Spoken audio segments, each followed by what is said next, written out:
मुझे वही बोला कि सुपरमैन के बारे में जब बताएंगे थोड़ा सिंप्लीफाई करके बताने के लिए। तो पहले तो मैं अभी जो जनरली टॉक स्टार्ट करता हूँ, थोड़ा सावित्री के कुछ लाइन्स होते हैं उसको रिसाइट करके करता हूँ। और सावित्री के बारे में तो झाला जी ने आपको काफ़ी कुछ बताया है। जो मंत्र जो होता है, अगर इवन हमको समझ में नहीं आए पूरा, तब भी उसका हमारे अंदर उसका स्पंदन जो होता है, जो वाइब्रेशन होता है, वो काम करता है। जैसे हम लोग वेद मंत्र सुनते हैं, हमें से बहुत लोगों को वेद मंत्रों का अर्थ पता नहीं होता संस्कृत में।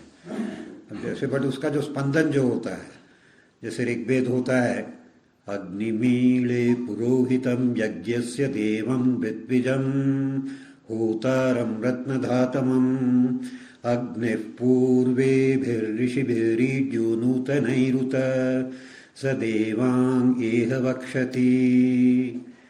तो जैसे हम सुनते हैं, और सावित्री में भी वैसा है कि अगर हम रेगुलरली उसको अगर पारायण कर सकते हैं, even without understanding we read the portion, तो जैसे सावित्री एक महासागर है, बट डुबकी मारने के लिए हमको 6 फुट का जगह ही चाहिए होता है। हम ये नहीं सोचे कि ये सागर कैसे, सागर को आपको अंदर नहीं लेना है, आपको सागर के अंदर चला जाना।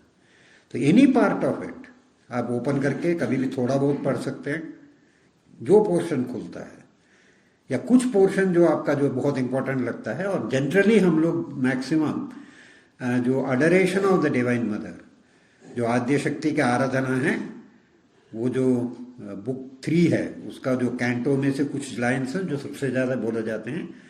I will begin my talk with the invocation of the divine mother.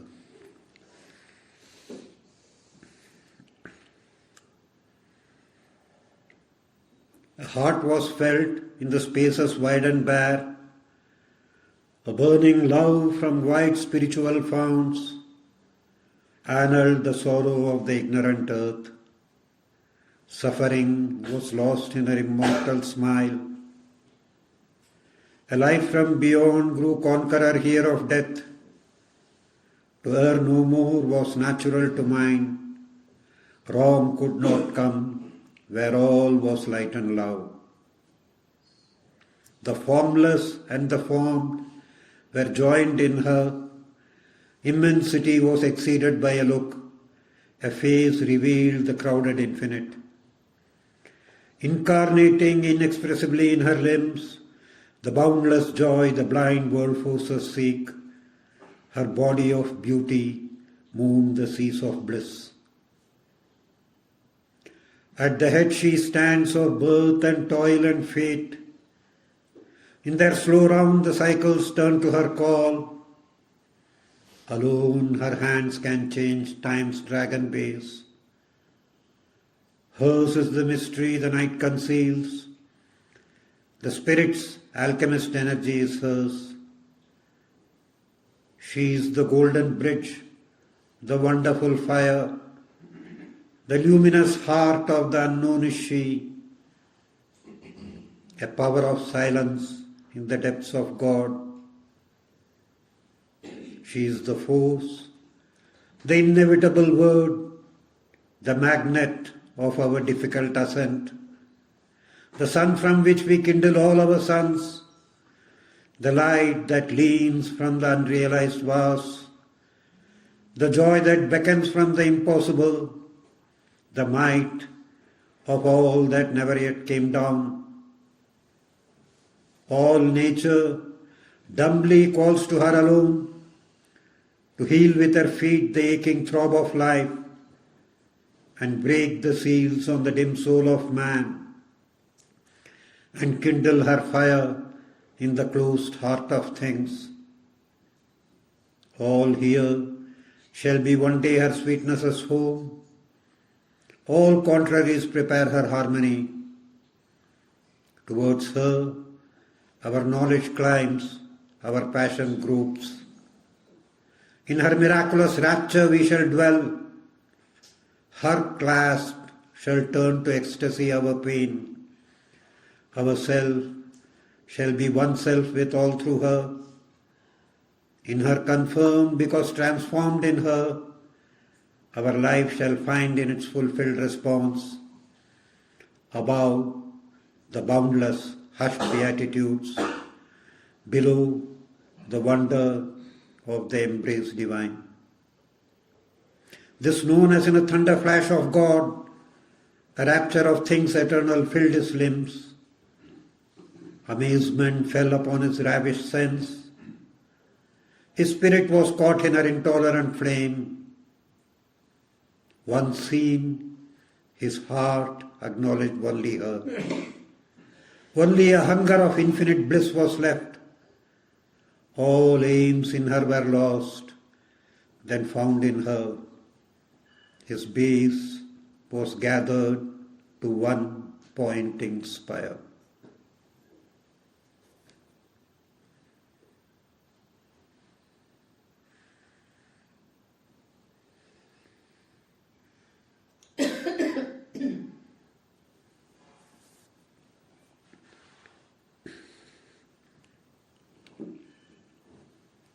तो प्रश्न ये आता है कि जो अब हम बात करते हैं, नया एक चेतना आया है, सुपरमेंटल कॉन्शियसनेस आया है, तो ये कहाँ पर बताया गया है? ये ऐसा नहीं है कि ये कोई नई चीज है, क्योंकि सत्य तो सनातन है, वो तो सृष्टि से पहले ही वही सत्य था, इसको ब्रह्म सत्य कहते हैं। सिर्फ एक ही चीज है, उसका डिटेल्ड जो प्रोसेस ऑफ क्रिएशन है और क्या हो रहा है, जो जितना श्री अरविंद ने बताया किसी और योगी ने नहीं बताया। तो सृष्टि जो उत्पन्न हुआ, तो वहां बेसिक एक प्रॉब्लम था। जो परम सत्य है, ब्रह्म है, वो तो पूरी तरह से, मतलब इट इज ऑमनीप्रेजेंट, ऑमनिशिएंट, ऑमनीपोटेंट। वो तो परम चेतना है, वो तो जानता भी है कि मैं ही हूं। एकम सत्य उसके लिए रियलिटी है। अब जो कहते हैं सृष्टि जब शुरू हुआ, उसके मन में एक ऐसा विचार आया, एको हम बहुश्यामा, मैं एक हूं, मैं बहु बनना चाहता हूं। अब प्रॉब्लम क्या है? मैं जानता हूं मैं एक ही हूं, तो कैसे बहु बनूं? क्योंकि मैं अगर चार चीज खड़ा भी कर दूं तो मैं जानता हूं यही है। इनफैक्ट यही हुआ था जब सृष्टि का शुरू हुआ था। ये बोलते हैं सनत कुमारों को पूरे ज्ञान के साथ बनाया गया। उनको पता था, उनका तुम जाके सृष्टि करो, तो क्या सृष्टि करे, हम तो जानते हैं एक ही है।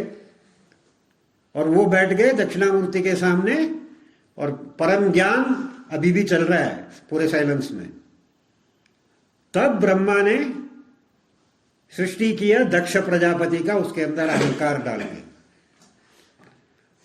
उसने कहा हाँ मैं हूं, चलो मैं अपना संतान बनाऊंगा, मैं अपना सृष्टि करूंगा। तो वो तो पौराणिक कहानी है। बट यहां जो प्रॉब्लम था कि वो परम सत्य का क्या नेचर है? सत चित आनंद। सत मतलब मैं हूं, कुछ तो है ना, एग्जिस्ट। चित सिर्फ चित नहीं है, चित इज चित तपस। चैतन्य भी है, उसका एक पावर भी है, फोर्स भी है, और आखिरी है आनंद। अब ये तो खत्म नहीं हो सकता, बदल नहीं सकता। तो सृष्टि के शुरू में उस परम सत्य ने अपने सत, चित और आनंद को तपस यानी फोर्स में डाल दिया। सो फोर्स वेर अपेरेंटली, जिसमें मान लो सत्य नहीं है, चित्त नहीं है और आनंद नहीं है, सत्य में एग्जिस्ट नहीं। तभी तो ये वेद भी कहते हैं, बिग बैंग भी कहते हैं, शुरू में कुछ भी नहीं था। अगर फोर्स में बाकी तीन लुप्त हो गए तो कुछ भी नहीं है, क्योंकि सत्य नहीं है। बट है, बट उसके अंदर इन्वॉल्व्ड है, उसी के अंदर छुपा हुआ है। और उससे जो पहला प्रकट हुआ वो जड़, इनर्ट मैटर, जो सिर्फ फोर्स है। वो तो साइंस फिर बताता है, देखने के लिए आपको लगता है कोई ठोस चीज है, थोड़ा अंदर जाएंगे फिजिक्स के हिसाब से, वो सिर्फ एनर्जी है और कुछ नहीं है। और उस स्टेज से, उस इन्वॉल्व फोर्स से थोड़ा थोड़ा करके सत, चित्त और आनंद बाहर निकले, थोड़ा थोड़ा करके। तो जड़ से पहला जो आया अमीबा आया, और उसका जो केंद्र था सेपरेशन, क्योंकि फॉर्म बना, नाम रूप कहते हैं ना, वो फॉर्म में वो एक से दूसरे से, जैसे वो फॉर्म अलग है तो उसके साथ वो चेतना भी बनी कि मैं अलग हूं, और बढ़ता बढ़ता बढ़ता अभी हमारे तक आके वो पूरी तरह से बन गया, क्योंकि ये पर्पस था, बहु बनना था। अगर मैं आप ये सब एक ही, बिल्कुल बिल्कुल एक ही हैं, तो फिर मजा ही नहीं आएगा खेल का। ये बात तो सत्य है कि हम सब वही हैं, वही परम सत्य हैं, बट फर्क कहां आता है? नाम और गुण में, नाम रूप और गुण में। रूप अलग है, नाम अलग है, गुण अलग है। इसलिए हमारे लिए लागू नहीं होता, देवताओं से लेके, सब में से लेके। तो इसीलिए पहले तीन बनाए गए, तीनों जानते हैं कि वो वही हैं, शिव जी हैं, ब्रह्मा हैं, विष्णु हैं, वो जानते हैं कि हम उसी परम सत्य हैं, बट फिर भी उनका काम अलग है, गुण अलग है। और वही चीज यहां पर हमारा दिखाई देता है। दो आदमी कोई ऐसा नहीं मिलेगा जिसका आइडेंटिकल रूप हो, आइडेंटिकल गुण हो। और गुणों का खेल है, सत्व, रजस और तमस, उसके बीच में परम्यूटेशन, कॉम्बिनेशन से सब यूनिक बना दिया गया। और शेरविंद ने कही बट बिल्कुल बिल्कुल जड़ से शुरू होकर, जो साइंस भी कहता है, स्टेप बाय स्टेप एवॉल्व होके मैन तक आया है। और ये देखिए कितना मतलब ये है कि ये डार्विन का थ्योरी तो अभी आया था, और साइंस ने जो पकड़ा कि कैसे कैसे निकला, बिल्कुल वही चीज हमारे अवतारों में बताया गया। हमारे अवतार कहां से शुरू होते? सबसे पहले मत्स्य अवतार, मीन, मछली, उसके बाद कूर्म, टॉर्टॉइस, आधा पानी आधा बाहर, और उसके बाद आया आपका वराह, जो पूरी तरह से जमीन में आ गया, एनिमल आ गया। बाद में हम लोगों को दोष देते हैं बाहर वाले कि ये कैसा अवतार आप बता रहे हो, नरसिंह, ऐसा तो कुछ होता नहीं है। एनिमल से मैन बनने का शुरुआत, आधा एनिमल आधा मनुष्य, ट्रांसिशन को बहुत क्लियरली दिखाता है। उसके बाद आते हैं वामन, मिडजट, पिग्मी, और मनुष्य जो पहला पहला आया वो पिग्मी था। और उसके बाद आते हैं परशुराम, प्राण शक्ति, वाइटल पहले काम करता है, दिमाग बाद में काम करता है, उसका वो उदाहरण। फिर आते हैं राम, परफेक्शन ऑफ मैन, मनोन्मय, मनुष्य जो होता है। और मनोन्मय होने का अर्थ ये है कि सत्व, जो आपका सत्व गुण है वो सबसे ज्यादा डोमिनेट करे, वो राम दिखाते हैं। और उसके बाद आते हैं श्री कृष्ण, जो अपनी दिव्यता को प्रकट करते हैं। राम के अंदर सिर्फ वो मैन का जो गुण है वही है। कृष्ण अपने दिव्य होने का गोवर्धन उठाते हैं, कालिंग का वर्धन करते हैं, और कई और जगह में महाभारत के समय अपनी दिव्यता को प्रकट करते हैं। श्री अरविंद ने परशुराम को अवतार नहीं माना है। उन्होंने कहा कि जब उनको लगा कि बुद्ध अलग हो गए तो हमने एक चाहिए करके जोड़ दिया, परशुराम में ऐसा कोई कैरेक्टरिस्टिक नहीं है, ना हमको पूजा करते। अगर अवतार तो उनको पूजा तो करते हैं ना, राम का करते हैं, कृष्णा करते हैं, परशुराम का तो कोई पूजा होता नहीं। क्योंकि बुद्ध जो है, जो नीचे के अज्ञान में जो व्याहृतियां हैं, और उसके बाद में अपर हेमिस्फीयर जहां पर आपका महरलोक से शुरू होके सत्यलोक तक है, उसके बीच में एक गैप है, लोअर हेमिस्फीयर, और वो शून्य है। उस शून्यता को एस्टेब्लिश करने के लिए जो आए थे वो बुद्ध थे। और उसके बाद जो आए हैं महर्षि अरविंद, वो ये महरलोक का सुपरामेंटल जो दिव्य चेतना है उसको वापस यहां ले आने के लिए। कई क्वेश्चन इसीलिए लोग पूछे, तो पहले ही था, पहले नहीं था। अब गायत्री ले लीजिए, श्री अरविंद ने एक गायत्री दिया, क्यों देना है? विश्वामित्र ने जो गायत्री दिया, देखेंगे कितना समझ में आता है हमको। ओम भूर्भुवः स्वः तत्सवितुर्वरेण्यम भर्गो देवस्य धीमहि धियो यो न प्रचोदयात्। तो उन्होंने किस लेवल तक बात की है? भूर्भुवः स्वः, भूलोक, वाइटल वर्ल्ड और मेंटल वर्ल्ड जो मनोन्मय है।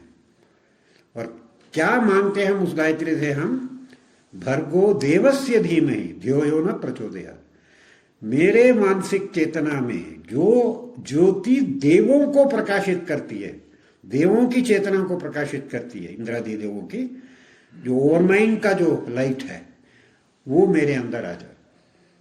भर्गो देवस्य धीमहि। अब श्री अरविंद का जो गायत्री है ओम तत्सवितुर वरम रूपम ज्योति परस्य धीमहि यन्न सत्येन दीपयेत। जो परम परमेश्वर की ज्योति है उसका आवाहन मैं करता हूं जब मैं श्री अरविंद के गायत्री को यूज करता हूं।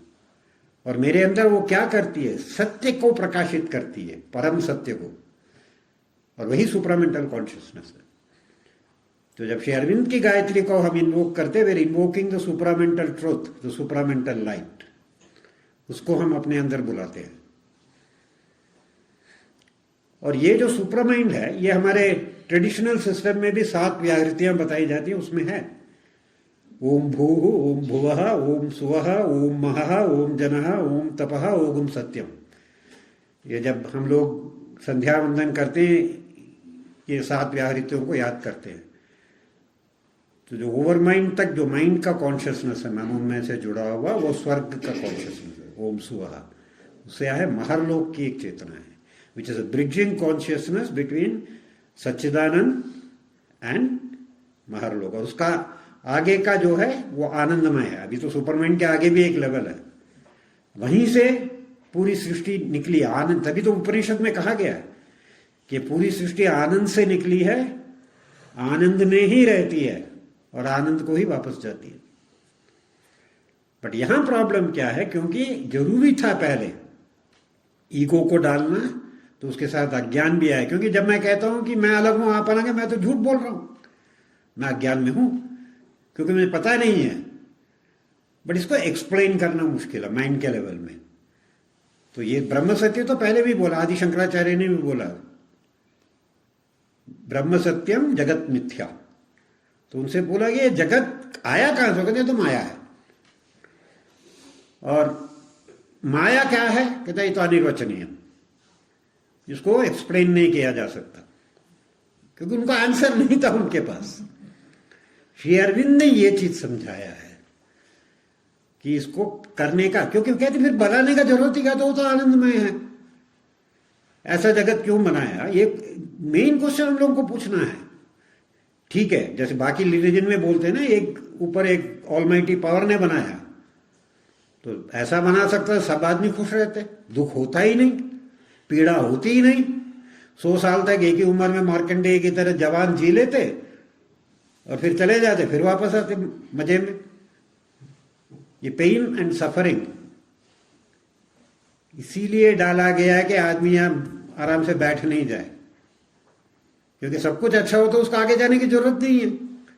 मैं तो बहुत बढ़िया भैया, सब कुछ मजे में है, मैं जैसा ही ठीक हूं, तुम क्या मुझे कहते हो तपस्या करो, ये करो, वो करो। सावित्री में एक लाइन है, pain is the hammer of the God's.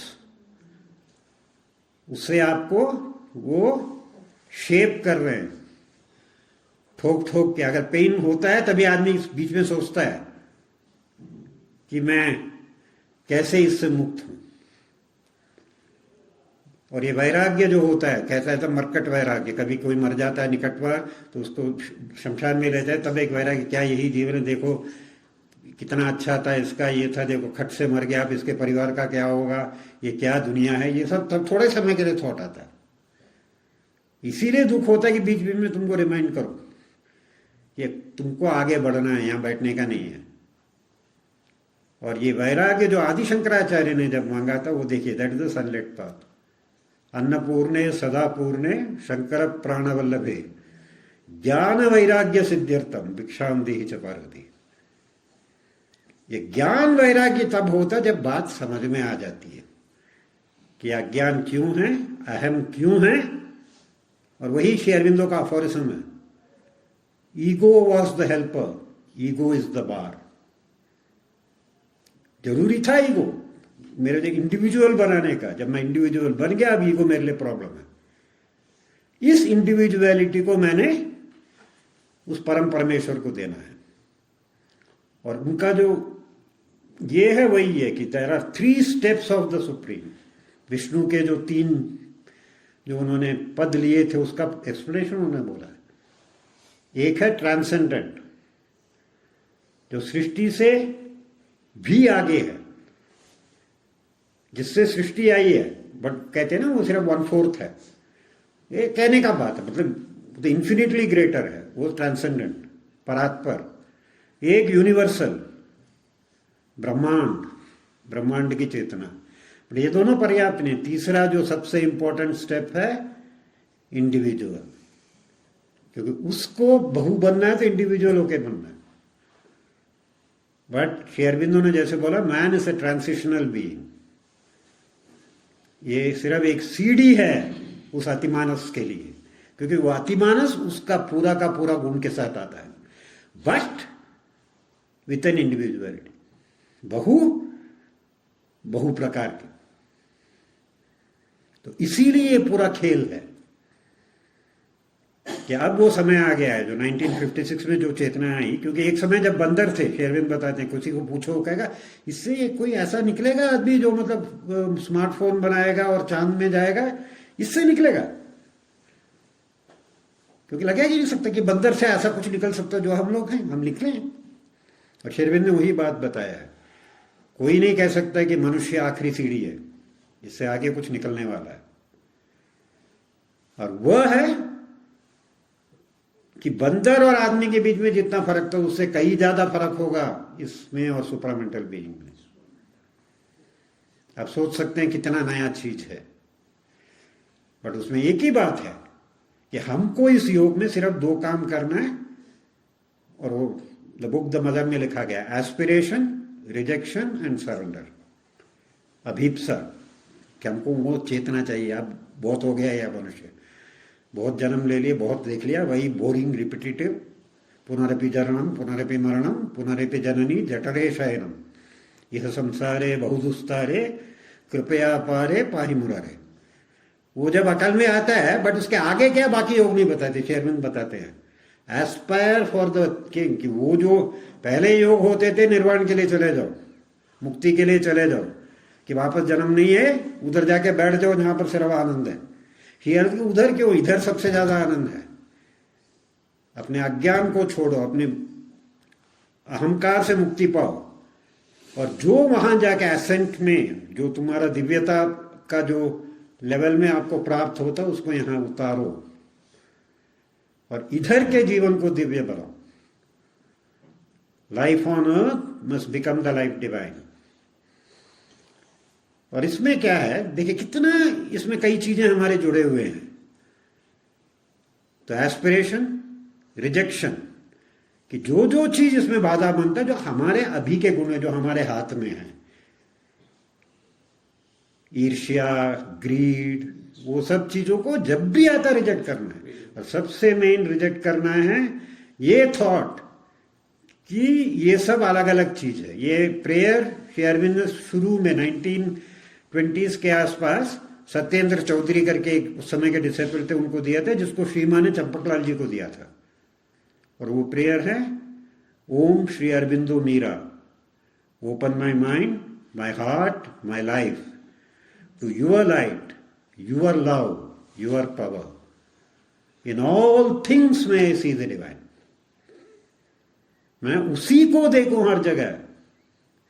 और ये हमारा सबसे बड़ा रिजेक्शन है। जब भी थॉट आएगा मैं वो पेड़, तो हमको पहले थॉट लाना है कि तुम, यू, दाऊ। ये क्वेश्चन एक, जब उनका शेरविन का पैर में एक्सीडेंट हुआ था, एक डॉक्टर आए थे, डॉक्टर बेचरलाल, उनके अटेंडेंस में। तो बेचरलाल जी ने शेरविन, उस समय 5-6 लोग अलाउड हो गए थे रूम में, निरोध बरन, अंबालाल पुरानी, चंपकलाल जी, बेचरलाल जी वगैरह। तो बेचरलाल ने शेरविन से एक क्वेश्चन पूछा था, आप जब मुझे देखते हैं आपको कौन नजर आता है? ब्रह्म नजर आते हैं? आप तो ब्रह्म की दृष्टि रखते हैं, कि बेचरलाल नजर आता है? तो शेरविन ने कहा, आई सी द ब्रह्मन एज बेचरलाल। मुझे ब्रह्म नजर आता है बेचरलाल के रूप में, उसके गुण के साथ। और ये चीज है यहां का जो पहले हमको अपने अंदर लाना है, constant remembrance of the truth. मां का लाइन आपने देखा होगा, क्लिंग टू ट्रुथ। यही ट्रुथ, उसको पकड़ के छोड़ना नहीं है। और अपने आप अपने नेचर में आप देखेंगे बहुत बदलाव आएगा। जब आपको ब्रह्म पहले नजर आएगा, उसके ऊपर आप मतलब कटुवचन नहीं बोल सकते, गाली नहीं दे सकते, उसके ऊपर गुस्सा नहीं कर सकते, क्योंकि मैं जानता हूं आगे था मुखोटा, बट शेरविन ने ही बोला कीप योर कॉमन सेंस। इसका मतलब नहीं है कि वो मेरे सर में डंडा मारने आया, मैं कहूँ प्रभु जी मारो। ये बताया भी, एलिफेंट का उन्होंने एग्जाम्पल दिया था। एक मत केस में एक एलिफेंट दौड़ के आया है, तो शिष्य खड़ा था, ब्रह्म सत्य, एलिफेंट ने उसको उठा के फेंक दिया। तो गुरु ने बोला ऊपर जो बाहूत ब्रह्म कह रहा था हटो भागो रास्ते से, उसका बात नहीं सुना क्यों तुमने? अगर ब्रह्म ही है तुम्हारे तो माहूत भी तो ब्रह्म है, वो तो कह रहा था हट जाओ रास्ते से।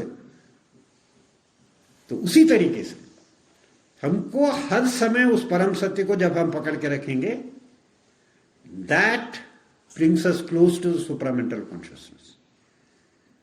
और दूसरा एक बहुत इंटरेस्टिंग प्रोजेक्ट श्री मां ने बोला है, everything is there in Savitri. लोग पूछते हैं इस योग में आप लोग मामा करते रहते हैं, जबकि ये तो शेरविन गुरु हैं आपके। ठीक है, श्री मां है, बट हर वक्त श्री मां को आगे क्यों करते हैं? तो ये अरेंजमेंट भी शेरविन ने बनाया था, क्योंकि उस समय शुरू में 1929 से लेकर 30 तक जब शेरविन ने श्री मां को आगे कर दिया था कि यही अब सब कुछ चलाएंगे, मैं पीछे हूं, काफी लोगों को प्रॉब्लम हुआ था। इनफैक्ट शेरविन का जो भाई था वरिंद्र, वो का आश्रम छोड़ के चला गया because he couldn't accept the mother. तब शेरविंदो को एक साधक ने अपना दिमाग लगा के, जो कहते हैं ना होशियारी लगा के चिट्ठी लेकर, आप कहते हैं माँ और आप एक ही हैं, तो समर्पण अगर मैं माँ को करूं या आपको करूं क्या फर्क पड़ता है, एक ही तो है। Very logical question. तो शेरविंद का आंसर देखिए कितना क्लियर था। In this yoga if you surrender to the mother alone, मुझे भूल जाओ, you will get siddhi in the yoga. If you surrender to me and the mother together, you may get siddhi in the yoga. If you surrender to me alone and do not surrender to the mother, you will not get siddhi in the yoga. अब इसका सावित्री में कहाँ आता है और क्यों आता है? जो मैंने जो Adoration of the divine mother का पैसेज पढ़ा, उसके बाद का जो पैसेज में ये वर्ड्स आते हैं, a power that lives upon the heights must act. Bring into life's closed room the immortal's air and fill the finite with the infinite. देखिए बाकी योग में भी ये बात बताया गया है, वो तो परम आकाश है और हम घटाकाश हैं। घटाकाश के अंदर भी वो परम आकाश ही रहता है, और जब घटा डूब जाता है हम उससे मिल जाते हैं। ये पुराना योग है। इधर क्या बोला जाता है, घटाकाश हो तुम, अब क्या करने का है, घड़े को तोड़ने का नहीं है। Fill the finite with the infinite, उस पूरे आकाश को इसके अंदर भर डालो। और वो हम नहीं कर सकते, वो वही परम शक्ति करती है जिसने उस आकाश को बनाया है। The divine mother only can fill this limited finite with the infinite. देखिए कितना ब्यूटिफुली कहा गया वहां पर, a power that lives upon the heights must act. Adya Shakti, Aditi, the Divine Mother. Bring into life's closed room the immortal's air. हमारे बंद कमरे के अंदर उस दिव्य चेतना को भरना है। Fill the finite with the infinite. और उसके लिए हमको क्या करना है? Next lines. All that denies must be torn out and slain. जो भी इसके रास्ते में बाधा बनता है उसको उखाड़ के मार देना है, यानी फेंक देना है। All that denies must be torn out and slain and crushed the many longings for which we lose the one for whom our lives were made. जिसके लिए हम आए हैं, जिसके लिए हम बने हैं, उसको हम खो देते हैं ये सारे चक्कर में, लॉन्गिंग्स। अरे आगे थोड़ा हो जाए, मेरा इतना स्टॉक में ये पैसा लगा, ये डबल हो जाए तो मैं BMW खरीद लूंगा। इन सब में हम व्यर्थ निकाल देते हैं पूरा जीवन। और वो सरेंडर का मतलब है जो तुम दो वो खुश हो। Keep me rich I will be happy, keep me poor I will be happy. मुझे कुछ सोचना नहीं है, हैंड ओवर कर दिया। और उसके बाद वही आता है lines, crush the many longings for whose sake we lose the one for whom our lives were made. और अश्वती का फिर आगे क्या हाल है? Now other claims had hushed in him their cry, प्रत्याहार। और कोई क्लेम बाकी ना हो. Other claims had hushed in him their cry. Only he longed to draw her presence and power. Shri Mata, presence and power. Only he longed to draw her presence and power into his heart and mind and breathing frame. शरीर तक सिर्फ और कुछ नहीं चाहिए. presence and power. Only he longed to draw her presence and power into his heart and mind and breathing frame. Only he yearned to call forever down her healing touch of love and truth and joy into the darkness of the suffering world. और ये इस योग का मुक्ति जो आखिरी line है. His soul was freed and given to her alone. बाकी योग में फ्री हो गए, निर्वाण में चले गए, विलीन हो गए. अब फ्री हुआ सोल और अपने आप को श्री मां के पास सौंप दिया. अब ट्रांसफॉर्मेशन शुरू होगा. तो now she will be able to do what she wants to do with you. तभी मां का हर वक्त वो लाइन आता रहता है, let thy will be done and not mine. ये कोई रिपीट करने का चीज नहीं है. जब भी आपके अंदर कोई प्रबल इच्छा आती है, कोई डर आता है, अपने कोई वैलिड भी हो कि कोई आपका ओल्डर रिश्तेदार है जिसका अभी थोड़ा क्रिटिकल है, तो ऑटोमेटिक माइंड में आता है माँ उसको ठीक कर दो.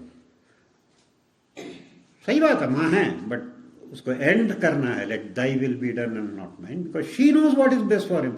उसको और लंबा खींच के तो आप अपने ईगो के लिए कह रहे हो. श्री माँ ने यही बोला कि कभी कोई मृत्यु हो जाए, आप वहां पर कभी विलाप नहीं करना चाहिए,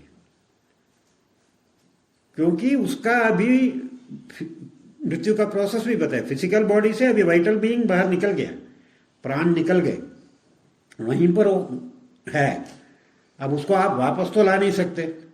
अब रोना धोना कि तुम चले गए, अब हमारा क्या होगा, इसका क्या होगा, उसका क्या होगा. उसको बहुत परेशान आप कर रहे हो बिना वजह. वो तो सुन रहा है, सब फील कर रहा है, वो जो वाइब्रेशन है, और उसको पीड़ा पहुंचा रहे हो. क्योंकि कहते दुनिया में सब लोग कहते हैं ऐसा होना चाहिए. माने बोला शांत रहो और उसको गुड बाय करो. जैसे आप अमेरिका कोई जा रहा है, अब एयरपोर्ट से पहले तो थोड़ा बहुत हो गया, रहो, फिर जाते अच्छा खुश जाओ, go and have a nice time. तो उस एटीट्यूड से उसको छोड़ना चाहिए. उसके बाद तो खैर बात होती है कि वो प्राणमय बॉडी उसका डिसॉल्व होता है, फिर मनो तब उसी समय के लिए हम लोग ये जो श्राद्ध में ये करते हैं ना, वैतरणी पार करना, ये प्राणमय जगत का बात है. उसके बाद मनोन्मय जगत में अगर उसका मेंटल बीइंग अच्छा फॉर्म हुआ होगा, सात्विक जीवन उसने जिया होगा, and well form mental being होगा, that mental being will live in what is called the swarg. जब तक उसका जो टाइम है वो एक टाइम बिताएगा जिसको स्वर्ग कहते हैं. और जिसने पाप किए हैं और उसका प्राणमय इसमें वो सारा वाइब्रेशन है, उसको स्पेशल ट्रीटमेंट दिया जाएगा वाइटल वर्ल्ड में, उसको नरक बोलते हैं. बट ये नरक और स्वर्ग परमानेंट नहीं है. उसको भी सीखने का एक चांस है. जो साइकिक बीइंग है वो तो बैठा हुआ है, क्योंकि वो आखिर में निकल के it goes to its own world. एक साइकिक वर्ल्ड है और वो इमॉर्टल है. तो psychic is the immortal among mortals. और यही सबसे बड़ी बात है कि हमको याद रखना that we are only travellers. क्योंकि अभी आप सब लोग हम यहाँ बात करते हैं, गुजराती तो बोलेगा गुजरात, गुजराती गुजराती, बंगाली बोलेगा बंगाली बंगाली. अरे भाई लास्ट जन्म में हो सकता तुम अफ्रीका में थे, और अगले जन्म में कोई बंगाली बन के नहीं हो सकता, तुम गुजराती बन के पैदा हो. तो ये जो सारे जो हैं this are connected to the ego. पहले अपने आप को पहचानना है कि मैं ये नहीं हूं जो दिखता हूं. ये सिर्फ आउटर मेरा एक्सट्रीम एक पर्सनालिटी है, और ये सारे जो मेरे साथ उससे जुड़ा हुआ है ये उससे जुड़ा हुआ है. मैं तो उसी का अंश हूं, सनातन हूं. और यहां अब श्री अरविंद ने क्या मुझे दिया, क्यों आया हूं, ये समझाया. पहले वो मुझे समझ में नहीं आता था कि हर बार आऊं जाऊं और एक समय बाद फिर से वहीं चले जाऊं, बैक टू स्क्वायर वन. ये तो पर्पस नहीं हो सकता. और डिवाइन इतना मतलब फुलिश भी नहीं है कि इतने साल और इतने युग लगा दे. और श्री अरविंद ने बोला ये नमूना बनाने के लिए, जिसको आदमी कहते हैं, इतना मेहनत उसने ये नहीं किया कि हमको और आपको बनाने के लिए, जो पूरे अज्ञान में फंसे हुए हैं, बहुत निम्न हैं, छोटे हैं, हम उसलिए नहीं बने हैं। हम, man is a transitional being. हम यहाँ तक पहुंचे हैं एक बहुत बड़े छलांग मारने के लिए, and that is the transition from the mental to the supramental. मनुष्य अज्ञान मनोन्मय के आगे जो दिव्य है, जो महरलोक की चेतना है, next level, which is the bridging consciousness between the Satchidananda and the creation. इसीलिए हम बोलते हैं सीमा के बारे में, she is the golden bridge, the wonderful fire. और उन्होंने मतलब वो ब्रिज अब बना दिया है।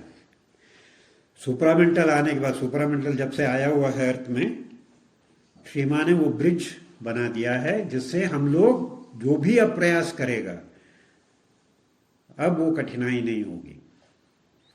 ये ऐसा ही है कि अगर बच्चे हैं छोटे छोटे, उनको आप बोलो कि भैया तुम जो कहते हैं ना 800 मीटर्स दौड़ जाओ, तो बच्चों को काफ़ी मुश्किल होगा। माँ ने हमको उठा के 800 मीटर्स में 700 मीटर्स के पोजीशन में ला के बैठा दिया। Only now we have to concentrate, और उसमें जो एस्पिरेशन, रिजेक्शन और सरेंडर की, वो जब एकाग्रचित हो जाएंगे कि मेरा जो आने का पर्पस ही यही है, तो वो लोग देखेंगे कैसा आपको हेल्प मिलता है। मदर ने कहा ना, मैं सब कुछ कर सकती हूं, बट आपको पहले सिंसियर होना पड़ेगा। साइकोलॉजिकल परफेक्शन करके एक फ्लावर है जिसमें 5 परफेक्शन बताए गए हैं। उसमें उन्होंने 2-2 नाम दिया, आपने देखा होगा, उसको चंपक बोलते हैं शायद। 5 पेटल्स होते हैं उसमें, चंपक फ्लावर। उसका एक एक पेटल का माने नाम दिया, और पहला दिया है सिंसियरिटी। और सिंसियरिटी को बोला है सिंसियरिटी और ट्रांसपेरेंस। ट्रांसपेरेंस में तुल्य हो जाना, जिसमें कुछ है ही नहीं। और ये सावित्री में आता है, annul thy self that only God may be. जब अपना, और शिवा ने कितना ब्यूटीफुल बताया, God most human beings call themselves, मैं बोलता हूं, are those parts of their being which do not know that they are the divine। मैं हर चीज जिसमें कहता हूं, अरे मेरा माइंड है, मेरा इंटेलिजेंस है, मेरा बैकग्राउंड है, मेरा परिवार, मेरा कल्चर, कौन से पार्ट्स बोल रहे हैं जिनको पता ही नहीं। अगर उसको पता लगे कि दिव्य के सामने वो सब क्या रखते हैं मान्य, स्ट्रेंथ, दारा सिंह का स्ट्रेंथ, और वो जो ब्रह्मांड को हिला के रख दे उसके सामने दारा सिंह का क्या स्ट्रेंथ है, या WWF का कोई रेसलर का क्या स्ट्रेंथ है। उसके प्रकाश में चेतना के सामने हमारा सबसे इंटेलिजेंट आदमी का इंटेलिजेंस क्या है। और तब भी हम लोग सोचते हैं, एक थोड़ा सा अच्छा सा आइडिया कर दिया घर में, एक रिपेयर में कर, 10 दिन तक उसी के बारे में सोचते रहते हैं। देखो मैंने कैसा अपना दिमाग लगाया और कैसा ये प्रॉब्लम सॉल्व कर दिया। ये अहंकार है। इसको जब मन में आता है उसी समय हटा देना है। और उसी तरीके से भय हो, दुख हो, चाहे कोई भी कारण हो, पहले उसको रिजेक्ट करना कि मैं तो वही सच्चिदानंद हूं, I am a child of the mother. इसीलिए हमको अपने आप को एक ही आइडेंटिटी यहां होता है कि हम उसके अंश हैं और श्री मां के बच्चे हैं। Because all psychic beings originate from the divine mother. और उसी ने एक एक को, जैसे एक माँ 2 बच्चों को जन्म देती है, एक लड़का लड़की को जन्म देती है, हम सबको उसने जन्म दिया है। हमारा फ्यूचर उसके हाथ में है कि कहाँ एक एक साइकिक बीइंग पहुंचने वाला है। और यही चीज जो है गीता में बताई गई है, परा प्रकृतिर जीवभूता।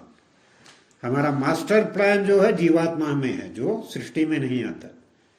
और जीवात्मा का delegate is the psychic being, जो सृष्टि के अंदर उसका अंश, वो ग्रो कर रहा है। साइकिक पर्सनालिटी मेंटल बीइंग को, और जब जब जितना हमारा आउटर बीइंग उससे जुड़ेगा, वो भी आगे बढ़ेगा, वो डिसॉल्व नहीं होगा।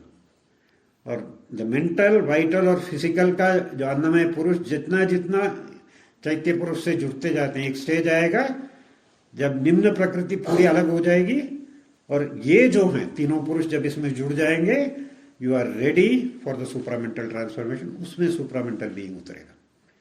It will enter into this individualised integral being, at the center of which is the psychic being. तो इसीलिए हम लोग यहाँ पर we are into a very great adventure. और इसको एक बार जब हम समझ लेते हैं, देन बाकी चीजों में हम अपना टाइम को व्यर्थ नहीं करना चाहिए। बाकी सब चीजें उसके सामने कुछ भी नहीं है। There is nothing greater, nothing more interesting than this adventure of consciousness. और पूरे सृष्टि का ये तो तय हो चुका है। जैसे बंदर से एक जमाने में आदमी आ गया और आदमी अब फैल गया पूरे दुनिया में, सुपरामेंटल बीइंग आ गया है। कितने समय बाद वो प्रकट होगा, बात दूसरा है। The consciousness has come and it is at work and this is the hour of God. तो हम लोग फॉर्चुनेट हैं जो लोगों ने माँ और शेरविंद का बारे में जाना है। तो दुनिया में बहुत ऐसे हैं जिनको कुछ पता भी नहीं है कि माँ कौन है, शेरविंद कौन है, और ये पूर्ण योग क्या है, और ये सुपरामेंटल क्या है। तो that is the important thing. हमको जब ये रास्ता मिल चुका है कि अब हम अपना जो समय है पूरी तरह से ध्यान इस पे दें। बाकी चीजें थोड़ा कॉमन सेंस का बात है, कुछ खाने का अरेंजमेंट करना है, बट जो जीवन हमारा है और लक्ष्य जो है उसको अगर हम फोकस में रखते हैं तो इसी जन्म में बहुत आगे प्रोग्रेस कर सकते हैं। और सबसे बड़ा चीज है कि माँ का जो सानिध्य है वो हमारे अंदर कांस्टेंट जब रहेगा, और उसके आगे कुछ चाहिए नहीं, वो आपका आनंद का सोर्स है। The smile with in my heart makes all my strength. और उस स्ट्रेंथ जब आपको मिल गया, आपको किसी चीज का जरूरत नहीं है वरी करने का फ्यूचर के बारे में। वो सब वो देख लेगा। और ये ऑनगोइंग जर्नी है, एक जन्म का जर्नी नहीं है, बट पता लग गया कि आप इस जर्नी में हो, तो then you should focus on the journey and make sure कि डे टू डे बेसिस में कुछ तरक्की करें, कुछ प्रोग्रेस करें। The progress can be very fast. तो आज इसके साथ ही समाप्त करेंगे। ओम आनंदमयी चैतन्यमयी सत्यमयी परमे ओम नमो भगवते श्री अरविंदाय।